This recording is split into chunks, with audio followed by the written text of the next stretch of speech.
గుమోము గనలేని నా జాలి తెలిసి నన్ను బ్రోవగరాదా అన్నాడు. స్మితవదనంతో నాకు రోజు కనిపించేవాడివి, అలా కనిపించకుండా అదృశ్యమైపోయావు. నాకు ఒకసారి కనిపించవా, మళ్ళీ మళ్ళీ మన ఇంటికి రావా నువ్వు అని అడుగుతాడు.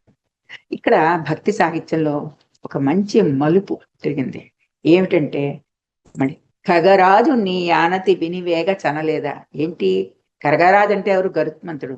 గరుత్మంతుడు విష్ణుమూర్తికి వాహనం. ఆ ఏంటి, నీ మాట వినడం లేదా అతను?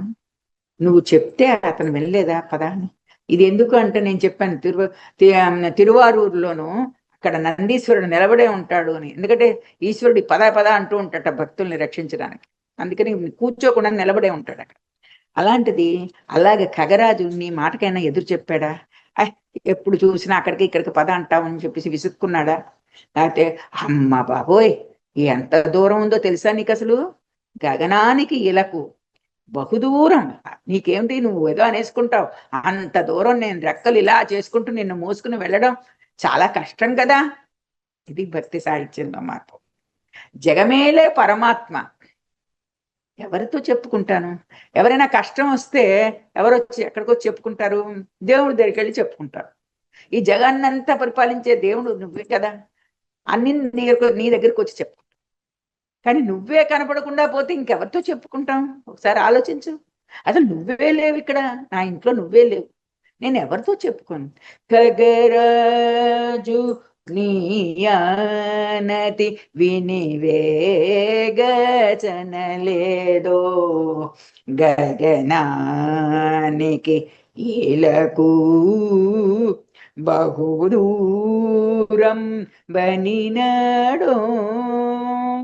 అక్కడ గగనం, ఇక్కడ ఇలా ఎంత దూరం ఉందో చూసా, ఆ పాటలోనే చూపిస్తాడు.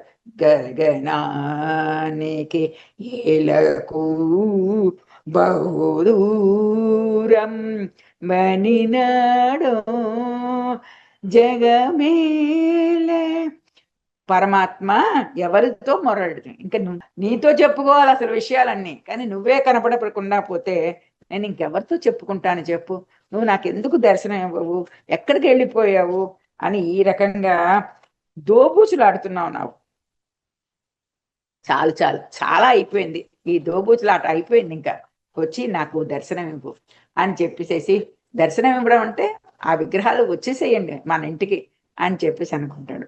ఒక సందర్భంలో పలుకవేమి నా దైవమా, పరులు నవ్వేది న్యాయమా. ఇక్కడ చూడండి ఎంత వేదన ఉందో.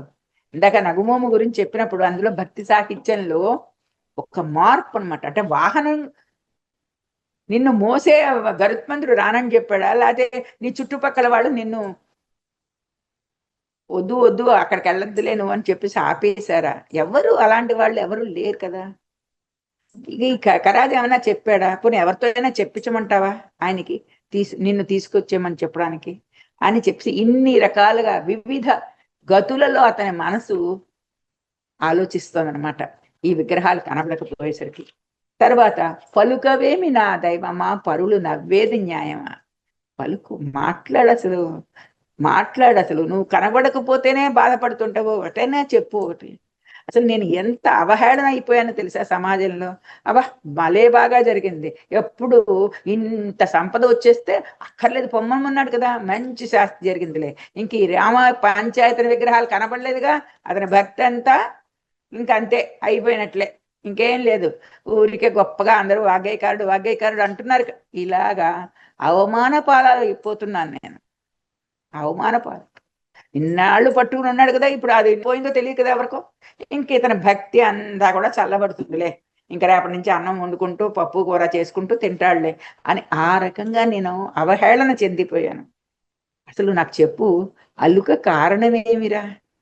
ఏమిటి చెప్పు, అసలు నీ కోపానికి కారణం ఏమిటి?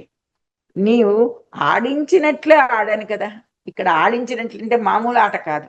నువ్వు ఏం చెప్తే అది విన్నాను కదా, నువ్వు నా మనసులో ఉన్నావు, మా మనసులో ఉండి ఇది కావాలి అంటే అలా ఉన్నాను, అక్కర్లేదంటే అలా ఉన్నాను. అంటే నువ్వు ఎలా ఆడిస్తే అలా ఆడాను కదా నేను. మరి నాతో మాట్లాడదేమిటి నువ్వు?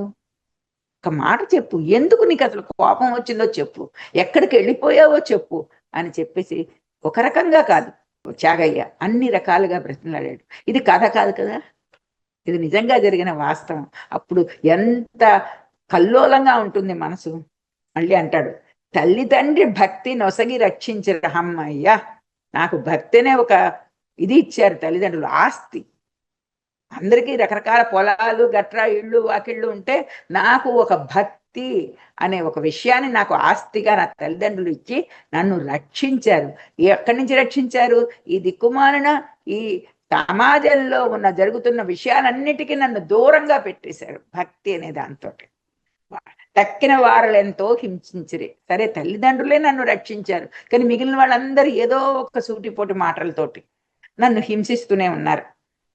తెలిసి ఊరకుండేది ఎన్నాళ్ళురా. ఇవన్నీ తెలుసు కదా నీకు, ఊరుకుంటున్నావు. అయినా సరే ఆయన ఎన్నాళ్ళులాగా, దేవాతి దేవా రా, పలుకు నాతో, ఒక్క మాట చెప్పు నాకు. ఎందుకు అసలు నీకు కోపం వచ్చింది? ఎక్కడికి వెళ్ళిపోయావో చెప్పు ఒకసారి. ఎంతని వెతకని చెప్పు. అన్ని ఊళ్ళు తిరిగాడు, తీర్థాలన్నీ కూడా సేవించాడు, అన్ని ఇక్కడ ఉన్నాడా అని వెతికాడు, ఎందుకు దాగినావురా అని వేడుకున్నాడు. ఎక్కడని వెతకమంటావు నాకు అని చెప్పేసి అన్నప్పుడు ఆయనతో పాటు మనం కూడా కళ్ళమ్మ నీళ్ళు వస్తున్నట్టు ఇన్ని రకాల కీర్తనలతోటి తన వేదనంతా చెప్పుకుంటూ ఆ పంచాయతన విగ్రహాల కోసం రాత్రి పగలు కలవరిస్తూ అనేక క్షేత్రాలు చూస్తూ, పడుకున్న చోట పడుకోకుండా, తిన్న చోట తినకుండా నిస్సహాయుడైపోయి ఊళ్ళన్నీ తిరిగి తన ఊరు తిరువయ్యారు వచ్చాడు త్యాగరాజు. చూద్దాం తర్వాత ఏమైందో.